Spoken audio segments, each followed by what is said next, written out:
And good morning, all.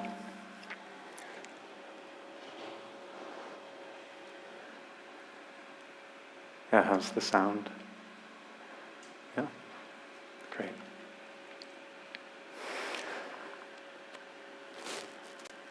So we'll start with the sitting. Is it a little high? Thanks. Good, thank you. Yeah, we'll start with the sitting. Let's welcome ourselves to the seat.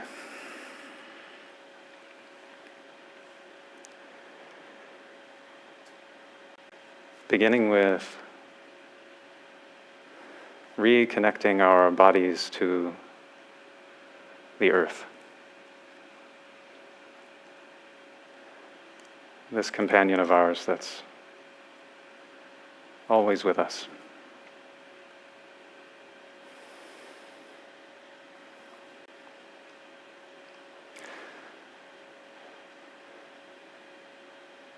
So first, inviting the attention to the point of contact with the earth.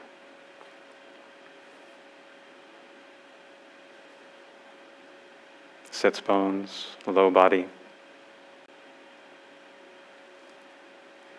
Finding your stable base.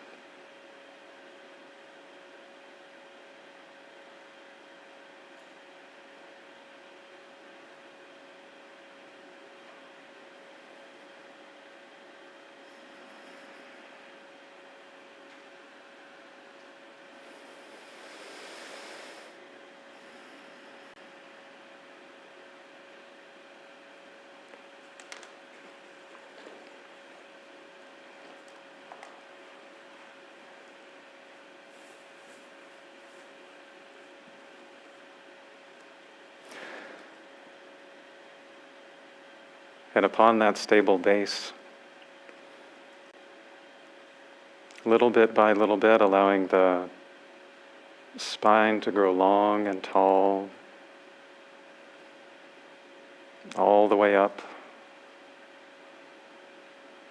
through the crown, the back top of the head.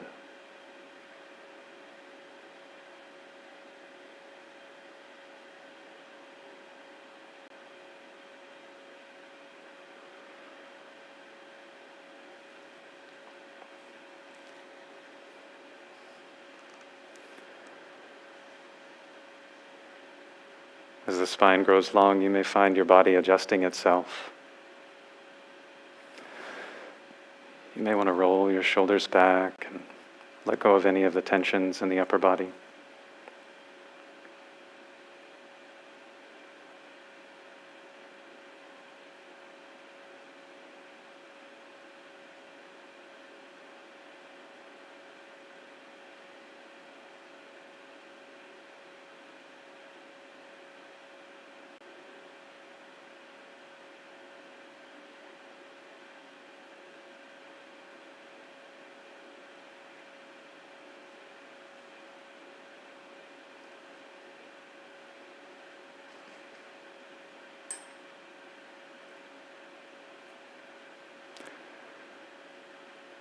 And the invitation for this half hour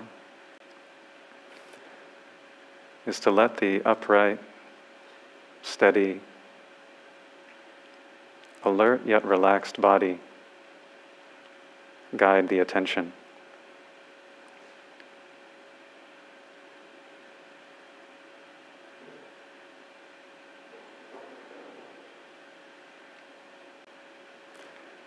Bringing our attention to this breathing body.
And as we settle into contact with this breathing body,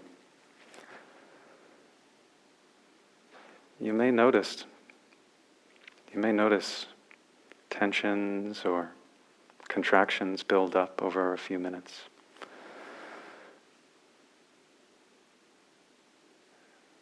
And with an easy, deep breath, full inhale and exhale, just letting those go. And renewing the posture.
accompany this breathing body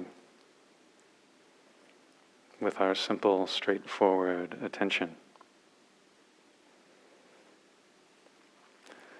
in its textures and temperatures.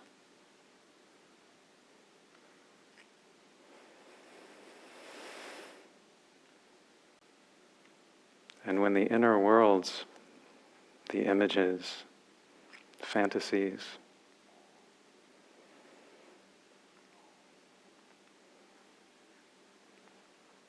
have the attention, the moment of recognition, oh, fantasy.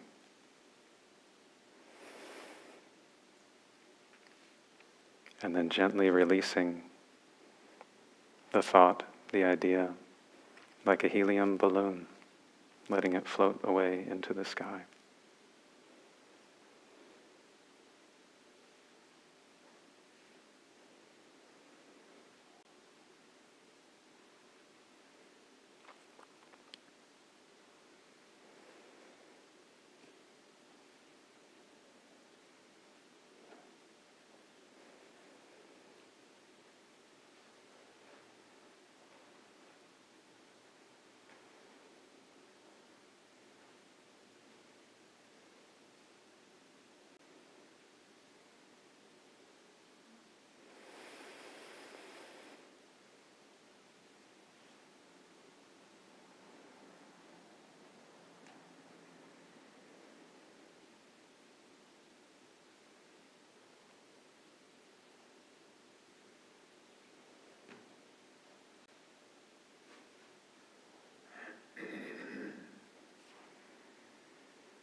to accompany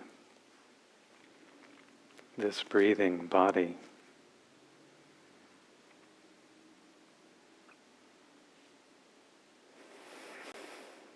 Releasing any of the tensions, the holdings that build up or accumulate.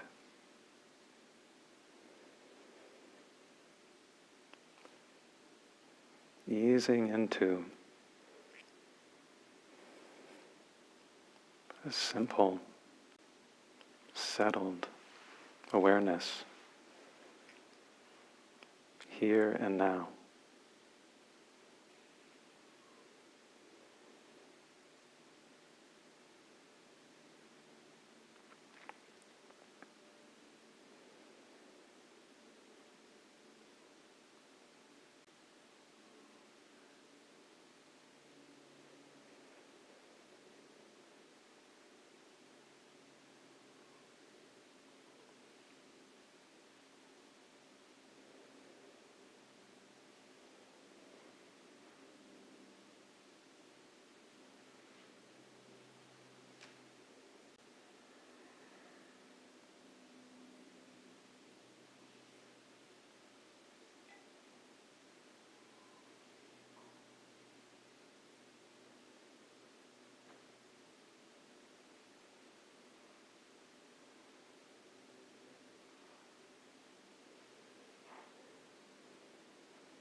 And in our last minutes of this sitting, the invitation is to release, relax any effort in the meditation. Relaxing the body, relaxing the mind, and to sense into, in your experience now, if there's any hint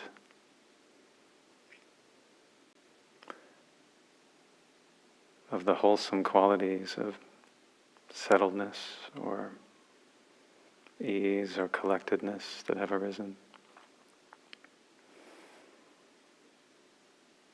Just a minute to appreciate those.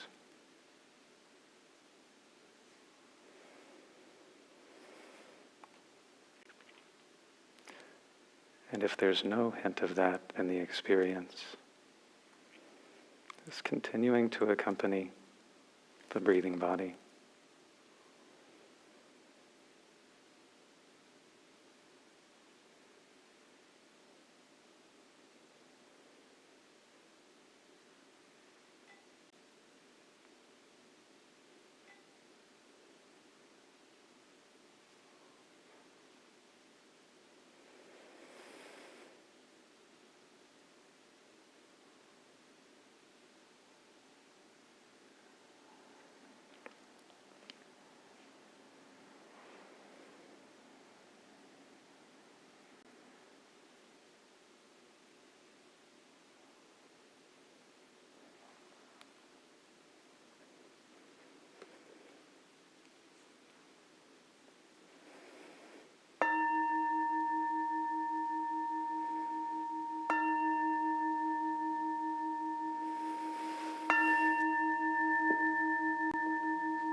So again, welcome.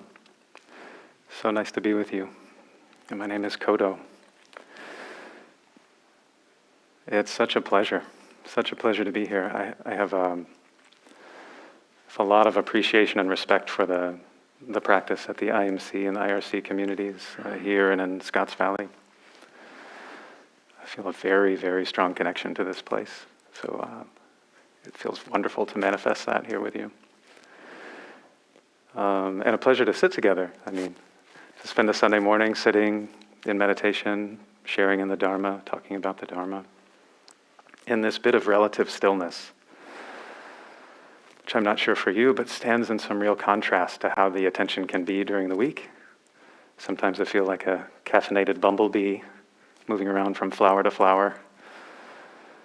It feels quite nice to just simplify and settle the attention on the body and the breathing.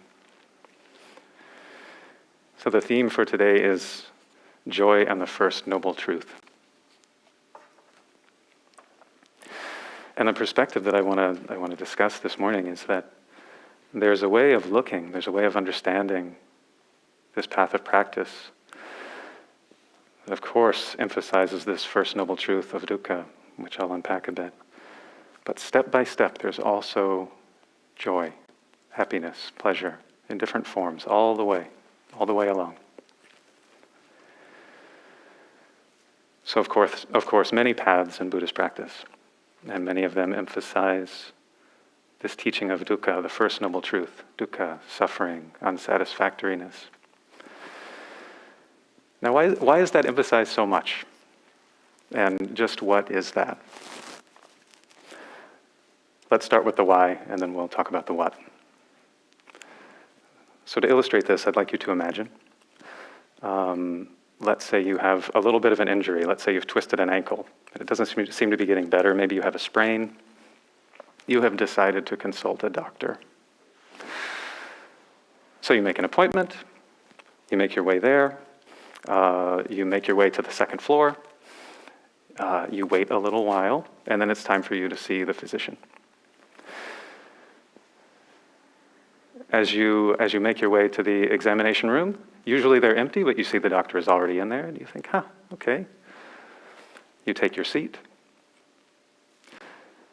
And before the doctor can turn around, before they can ask your name, before they can see your ankle, before they can feel, look, talk to you, ask any questions, for the sake of this example, they have no information.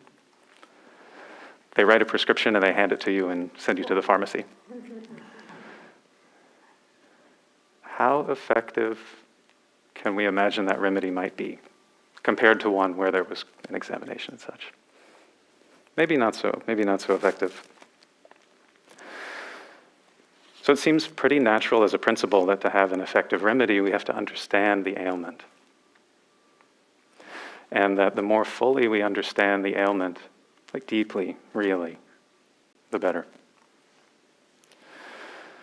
So it's just like this, so similar in our Dharma practice. And this is one reason that the teaching of dukkha, this teaching of suffering, is emphasized so much. It's the ailment that we study. It's the condition that Buddhist practice, mindfulness practice, aims to address. So emphasizing this point, the Buddha is often quoted as saying, in the past, monks, and also now, I teach suffering and the cessation of suffering.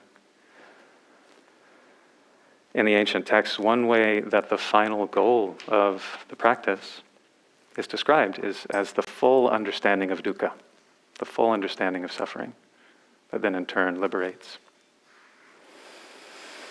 So this gives us a sense of why this is focused on so much, the liberating potential of understanding dukkha, and the metaphor to be healed, to be freed of the ailment, through full understanding. And how about the what? Just what do we mean? Dukkha, ancient word, apparently connotes a wheel that's a little off kilter. Clunk, clunk, dukkha, dukkha, clunk, clunk. And in brief, the teaching points to this entire spectrum of experiences of suffering and stress. Everything from these, maybe we can relate to some of these, like the fiery grip of ill will, the stress of that, or something as profound as the grief of the loss of a loved one, all the way to something quite mild, the stress of mild physical discomfort that comes along with having a human body. And then the very subtle stresses involved in the simple acts of perception and knowing. Very subtle. And then back out to the most profound things we all share, like the stresses of aging, illness, and death at some point in our life. I say those three kind of quickly, but as I say them, I notice I kind of want to slow down and appreciate that. It's something that we all share. So this entire spectrum, from the gross to the subtle to the profound, of suffering and stress. In brief, that's what we mean by dukkha. And for this talk, what I really want to emphasize is that with a working definition like this, our understanding of dukkha deepens and grows wise as we practice with it, as we practice the recognition of stress in our lives and its conditions and its release. Not just wise mentally, but our heart grows wise. So where do we begin with the practice of dukkha? First noble truth. First important principle I want to bring in for the practice of dukkha is that we don't address suffering in the abstract. Dukkha doesn't address a suffering in the abstract, but in fact, it's presented to address specific stress. This specific stress for specific people. That's us. And just as the skilled doctor doesn't address the concept of the twisted ankle, they actually get in there and relate to your own body, your own ailment. In this sense, the teachings of dukkha point our attention to our own direct experience. Our own direct experience. And I think that welcomes us to pause at any time and say, oh, how is this for me now? What's here now? Is there any level of suffering and stress here? How is it? And just as we were doing in the meditation, feeling in it, what are the textures here? What's the temperature, the particulars? How is this manifesting in my body, my heart, and impulses, and in my mind? And this way of looking at dukkha very closely related to our practice of mindfulness, our sitting practice, our practice of awareness. What is it I can know and understand directly through my experience? So it applies whether we're seated, it applies whether we're walking, whether we're talking, whether we're working. This careful attention, this mindfulness, and this skill of discernment, what's going on here, begins to reveal more and more layers and subtleties of dukkha. And this growth of understanding is the trajectory of our practice. So in my own experience, and also talking to other people, there are certain things that begin to reveal themselves as we practice mindfulness, as we practice mindfulness of dukkha, mindfulness of stress.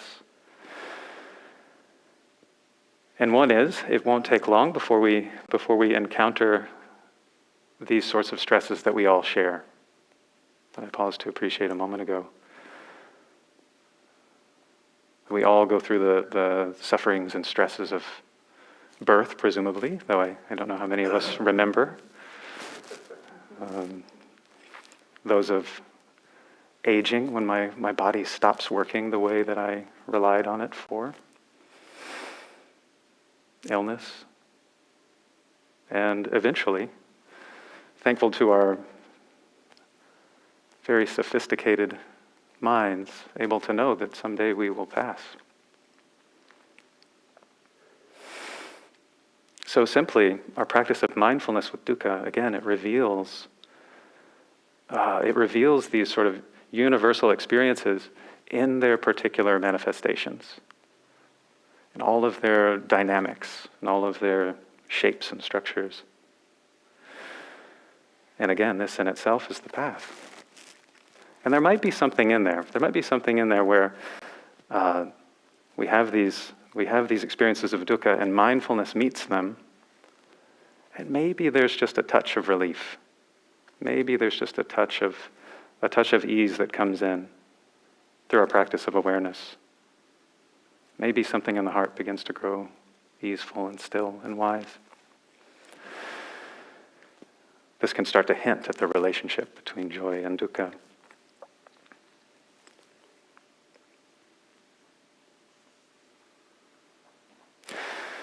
Another thing that might begin to reveal itself in practice of mindfulness of suffering and stress is the particulars.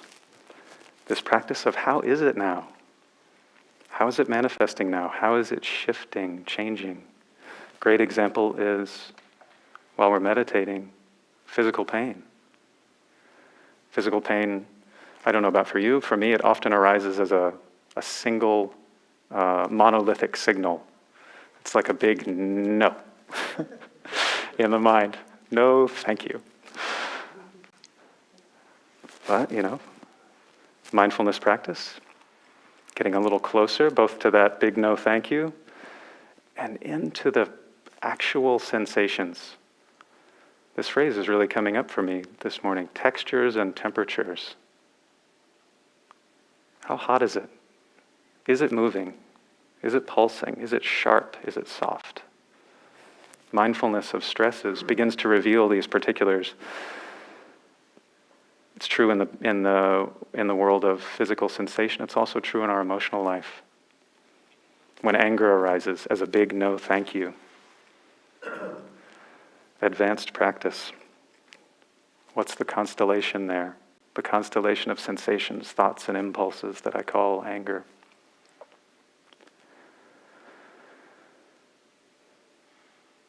So again, practice of mindfulness begins to reveal through discernment, the actual situation. And because dukkha is shifting and changing, and it's not just one thing, actually that's one of the most hopeful points of the practice. Because these experiences rely on conditions, the conditions can also fall away. So as our discernment deepens, another thing that begins to reveal itself is the importance of clear discernment of the experience itself and our relationship to that experience.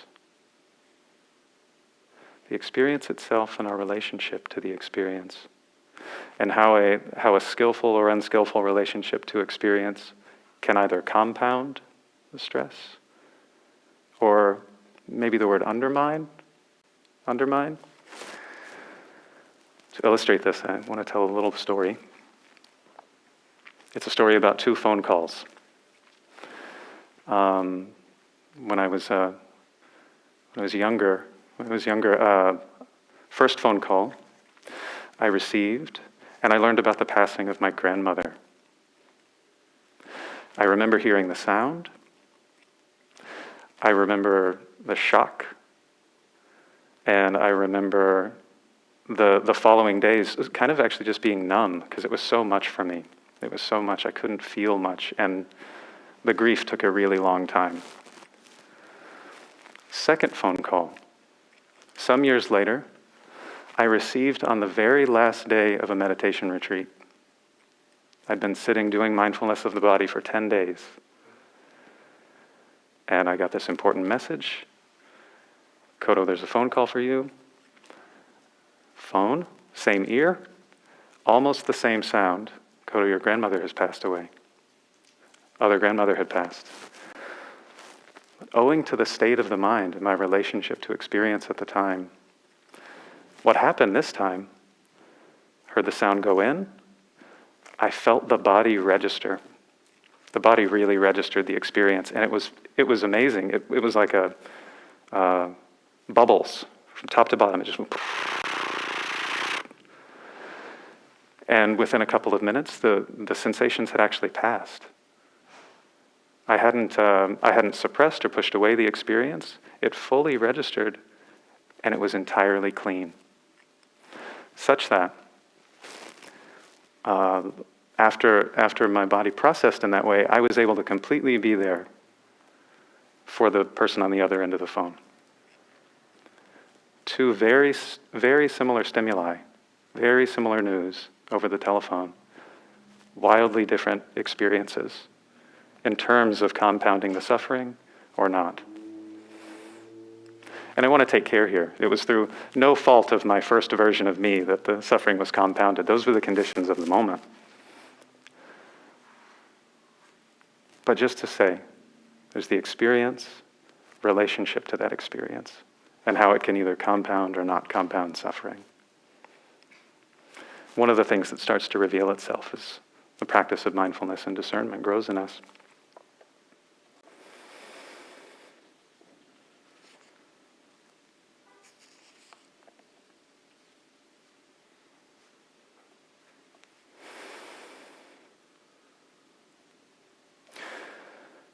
So this development of mindfulness and discernment in relationship to suffering, on this path toward full understanding of suffering and stress, this full understanding of dukkha, it happens gradually, of course. Of course, just like the other ways we grow in our lives, right? But I often find myself coming back to this quote from the Buddha describing this, saying that just as the great ocean has a gradual shelf, a gradual slope, a gradual inclination, with a sudden drop-off only after a long stretch. In the same way, this Dhamma and Vinaya, this practice, this way of life, has a gradual training, gradual performance, a gradual practice. And I find that encouraging, because a practice that so emphasizes mindfulness of suffering and stress, especially on the mental level, it can hurt. It can really hurt. So it's encouraging me to know Mindfulness and discernment, they develop gradually, even if it doesn't feel so good as we're going.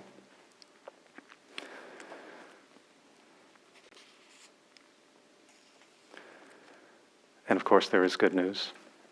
One of the next things that we begin to discern in mindfulness and discernment practice is how dukkha and joy, happiness, well-being, they accompany each other all the way along the path. All the way along. And I find this so interesting.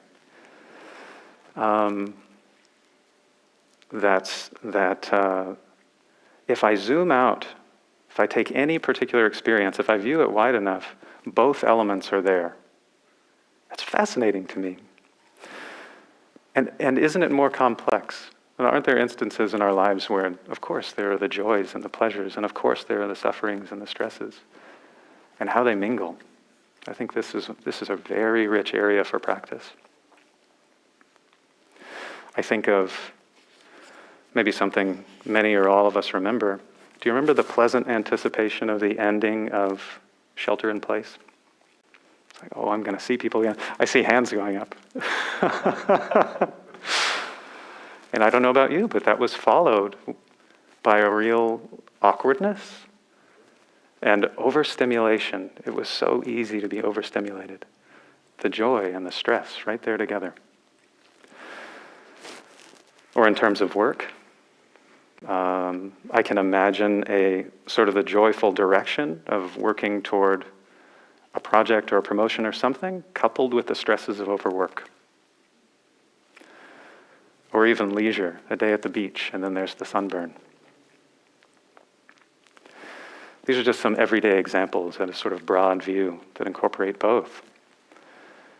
And then, of course, we see this close relationship between dukkha and joy in the teachings.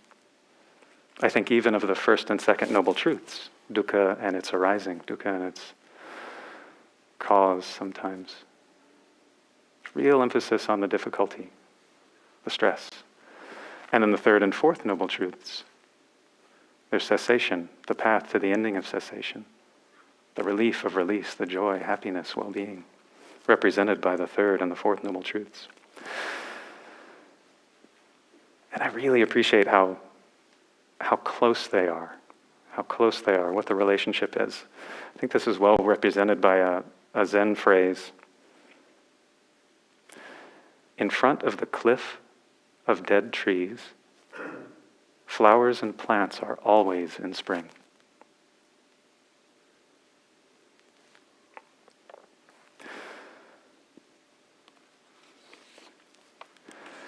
So to look further into the teachings, I think we can see that dukkha and some form of skillful happiness, whether it be joy or gladness or well-being or happiness, is associated with the entire path in terms of the three trainings. The trainings in sila, the precepts, virtue, the training in concentration, samadhi, collectedness, and the training in wisdom, liberation, and letting go. In terms of the training in sila, one of the great pleasures of the ethical training is called the bliss of blamelessness. The bliss of blamelessness, where the mind that's free of remorse, knowing that it has not harmed a being, such joy and settledness in the mind. And it has a very close relationship to understanding how we create dukkha for ourselves and others through our actions. Very close relationship that actually encourages our restraint and gives way to this sort of pleasure. And then, of course, in terms of the training in samadhi, this very deep, settled joy and well-being that comes from a unified mind. Very closely related to developing the discernment of the stresses and the mental activities that actually get in the way of the mind unifying. The real discernment, full understanding. And then the training of wisdom. Joy is a factor for awakening. Of these 7 factors that, when they're fully mature, issue in a full understanding of dukkha and awakening.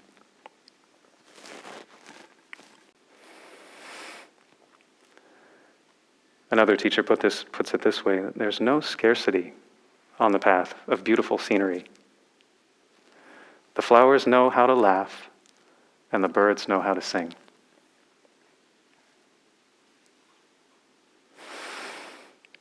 Another interesting twist here is that the same practice of mindfulness and discernment that we apply to dukkha also applies to our pleasures, our joys and happiness. Very generally, very roughly speaking, we might begin to see that there are ways of relating to our pleasures that bind and fetter, and there are ways of relating to pleasures that free and liberate. And again here, it's the relationship. It's the relationship to the pleasures. Of course, there's this teaching of the 5 cords of sensual pleasure that are said to fetter or bind. And Venerable Sariputta, one of these chief disciples of the Buddha in the time of the early Sangha, when explaining this, someone had a really good question for Venerable Sariputta and said, these experiences we get tied up with, these 5 cords of sensual pleasure, the eye and sights, ear and sounds, nose and smells, tongue and tastes, the body and tactile sensations. Venerable Sariputta, is it the eye that is the issue here? Or is it the thing? Is it the sight? Is it the ear or is it the sound? Nose or the smell? Tongue or the taste? Venerable Sariputta, give me a clue. I want to learn how to be free. And he said, in fact, it's neither. It's not the eye, it's not the sights, it's not the ears, it's not the sounds. In fact, he says, it's the craving and clinging that arises there that fetters.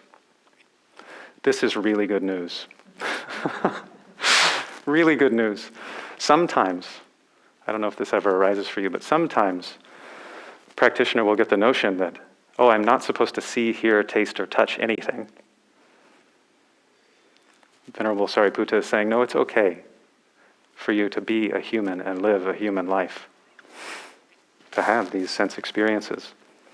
And the thing to see, the thing to become intimate with, is there a relationship of craving and clinging relative to these senses? If so, binding, fettering. And these, of course, stand in contrast to these maybe what I'll call liberating pleasures or liberating forms of happiness that we talked about a minute ago. This bliss of blamelessness doesn't tend toward generating craving and clinging. The mind is in such a wholesome state, doesn't tend to develop that relationship. Same with the pleasures of a collected mind and the happiness of letting go, moving in the opposite direction. So a simple question, a simple heuristic as you're going through your practice of mindfulness and discernment relative to joys, just as relative to dukkha, relative to suffering and stress. What is it here that's arisen? What is this experience? And what's my relationship to it? Is there clinging here or is there freedom? You can let that be information. Be information. I find a lot of inspiration when I ask myself, just how far can this go? How far does this go? Which is a little dance step to me thinking about really mature practitioners and their qualities. There's this book written by Douglas Abrams called The Book of Joy. You haven't seen? Lovely cover. Archbishop Desmond Tutu and the Dalai Lama smiling. I think somewhere, maybe on the back cover, they're dancing. They're dancing together. Just fabulous. And the one thing that really stuck out to me about Douglas Abrams' comments about being a part of these conversations was how much the Dalai Lama and the Archbishop laugh. They laugh. Someone like the Dalai Lama, who has known such profound difficulty. And the Archbishop. And still this joy, this laughter. I find that so encouraging. I hear the same thing about Suzuki Roshi, who was the Zen teacher that founded the Zen Center. If you ever read transcripts of Suzuki Roshi's talks, he'll get like halfway through a sentence and he'll laugh. Oh, just love it. There's a levity. There's a levity. Along with this intimacy with suffering and stress, there are these beautiful, joyful heart qualities. And these folks that have dedicated their lives to practice in their own way.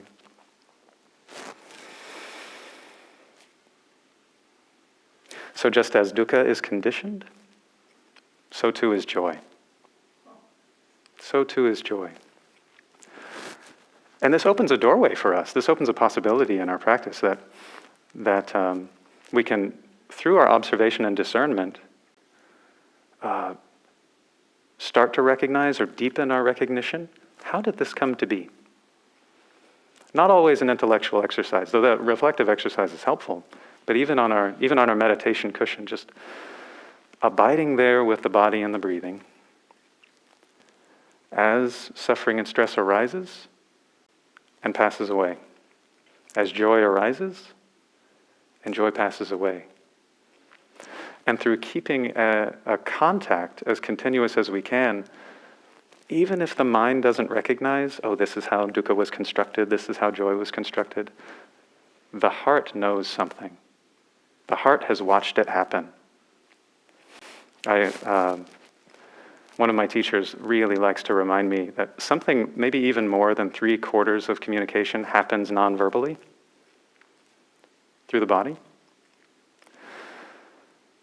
I haven't seen this anywhere, but I like to apply that principle to mindfulness practice. Maybe 3/4 of what we learn isn't through intellectual understanding, but something, even if we don't hear it, think it, something is recognized.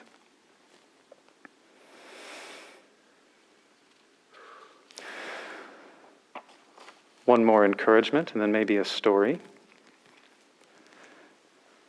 And that encouragement is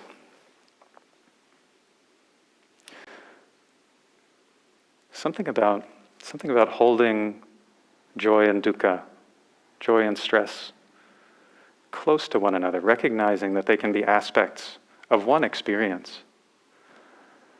What this opens up for me is that it's not necessarily like there's an on-off switch.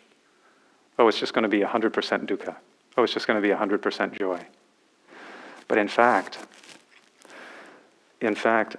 there can be this mixture, and actually I can influence this process.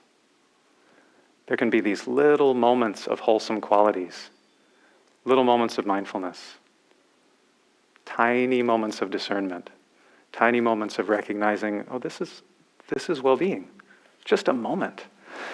And just like in the Dhammapada, drop by drop, the jar gets filled. The jar gets filled.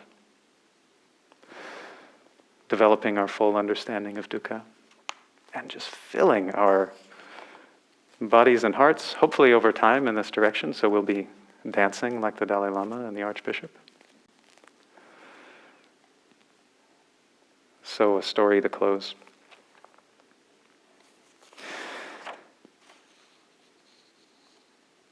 This is from the Udana.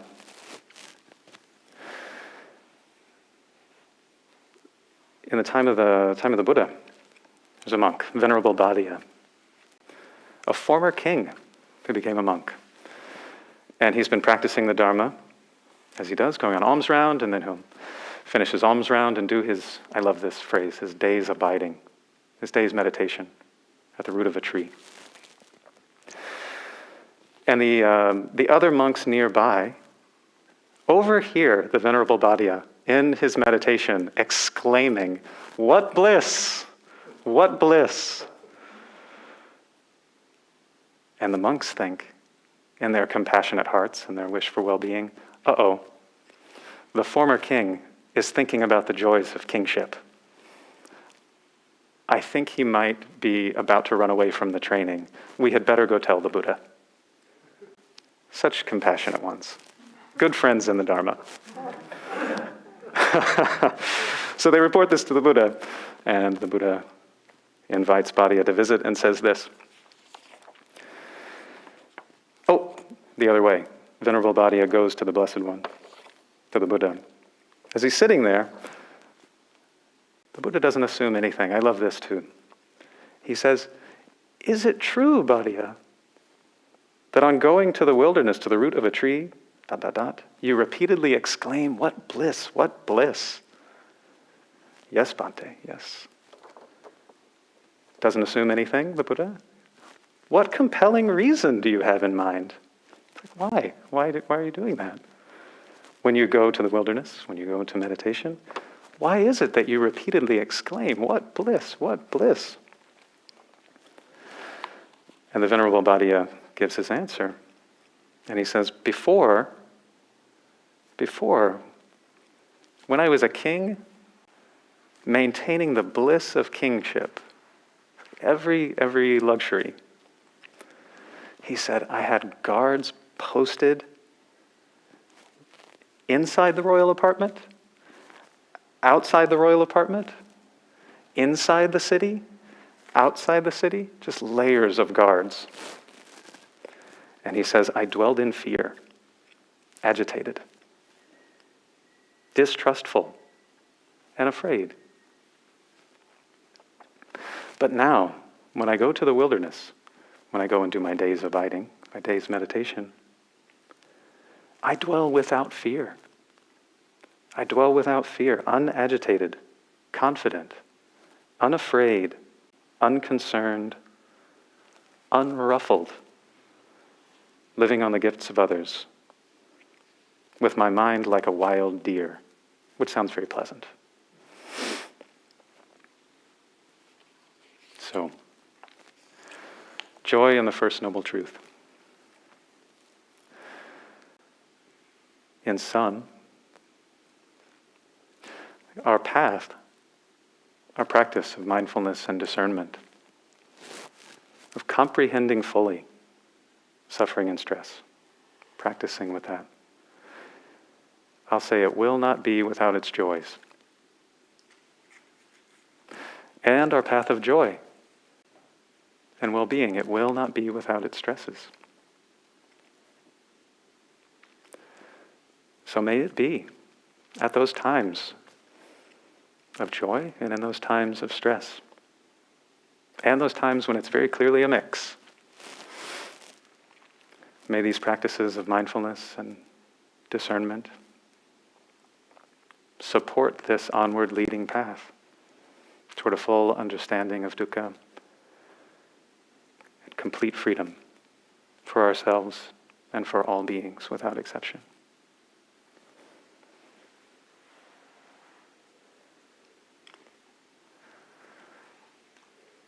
Wonderful. So we have just a few minutes. If there are any questions, does that seem like that will work?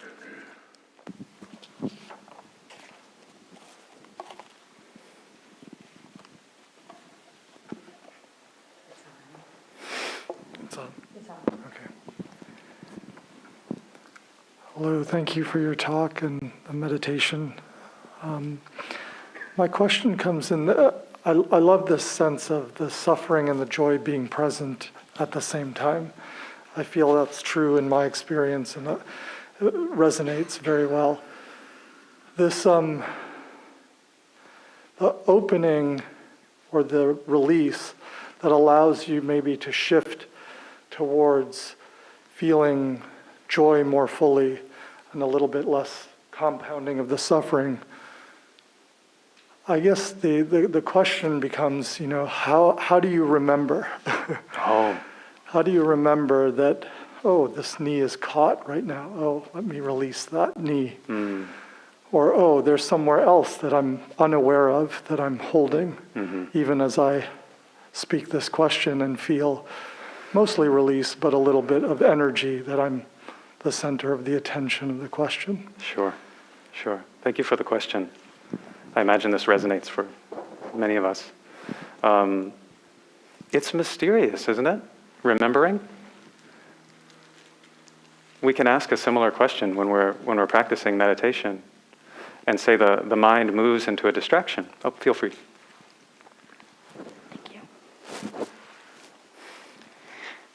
How is it that all of a sudden there's a moment of recognition? It's not like we didn't do that. We didn't put it there. We didn't put the recognition there. There's for me, I think there's comfort and confidence in knowing that we can trust our intention for the practice. As I said, that principle of maybe 75%, I'm making that number up, of communication being nonverbal. I think we can trust our sense that we have invested something in the practice, and the body and the mind know. And that intention will manifest in the moment of stress. And you'll see, oh, there it is. And this begins to mature or deepens through repeated practice. As this phrase I kept using of the heart growing wise, it's almost like the system or the heart begins to recognize sooner that it's in a bind or a stress or a tension or something. Sometimes begins to recognize sooner, and then as we through trial and error, skillfulness in releasing grows. So, for me, the question is how to keep supporting that intention, and then it will work on us. How to support that intention? Yeah, I think it's all sorts of ways we do this. All sorts of ways. Consistency in the practice. Good Dharma friends. Good reminders. A sticky note. I get a lot of support from the practice being regular. So if it shows up in my day at a certain time, it's like all of the forces of the mind and heart coalesce, and we're doing this practice. And something about doing it at the same time of day builds it into the system, and that really helps the intention. And then, of course, there are explicit ways that you can do this. You can write about your intention. Friends of mine who practice at the beginning of a sit and at the end of a sit will give one sentence of their intention for practice, just to remind themselves, and let that guide. Those are some ideas. Yeah, thank you. Sure. Maybe time for one more. Great. Hold it like a rock star. So you were talking about anger, kind of like like saying no, thank you to mindfulness, right? Like that was, and so the question is like, when you have that feeling of anger, it's often hard to control yourself. Oh yeah. Like because like you're just really upset. It's really hard to control in that moment. So like, how are you able to control that and just bring it back to okay, and just kind of lower it to okay, I'm upset, but like the level where you can use mindfulness in order to just recognize that dukkha and the joy that comes along with it. Wow, fabulous. Thank you for the question. What's your name? Aviv. Aviv. Kodo. Nice to meet you. Thanks. Two things come to my mind. Yeah, three things. One is like this upwelling of appreciation for the question. That is a difficult thing to develop that skill. Maybe we'll call it impulse control, where the compulsion from anger is so intense, or can be so intense. And it almost comes along with like this promise of yumminess, almost. Oh, if I act this out, this is going to feel really good. There's something that balances that. And that is actually recognizing, after the impulse has made its way out, say I've acted on anger, the balance to the yumminess is actually recognizing how it hurts how it hurts someone else and how it hurts you. And paying attention to that is very, very skillful training of the mind and heart. Because you have more data, and like I said, the heart starts to grow wise. Oh, if I take this yummy feeling step by expressing my anger, oh look, I've actually hurt someone, and I can feel how that's hurt. That's one approach. And then there are sort of practical things that we can do to support impulse control. One thing is just like over time practicing it. But I'm certain, whatever you can do, and maybe you have some ideas about this, whatever you can do to slow down the momentum. If the impulse is there, if the anger is coming up and really wants to express itself in some kind of way that may harm someone, what can I do to slow down the process? Classically, one of the approaches is to feel the anger in the body, feel its heat, and sort of let it radiate out. When you're doing that, you're not harming anyone. You're not suppressing it or pushing it away or saying, "Oh, I'm not angry," but you're also not causing harm. Something that I like to do when I feel that impulse, I take this is a Gill phrase, I take my anger for a walk. I let the body move, because often, this will be the last thing that I say, the body gets charged with it, and the charge is reinforced by all the sort of chemical changes that happen through anger, and it needs a way to move through the system. So I take my anger for a walk, do a little stretching, do a sprint, or occasionally I'll go into my room and I'll grunt. I'm not grunting at anyone, but I'll make like a and that seems to really help. So basically try to just like feel the heat without really doing anything, and just let it slowly radiate out until the anger is out enough that now like you have done enough impulse control that allows you to be able to like recognize the upsetness. Well said. And as you reflected it back, I realized there's one more point. And I know we're a minute over, but it feels important to say. Anger, one way to relate to it, it's really good information.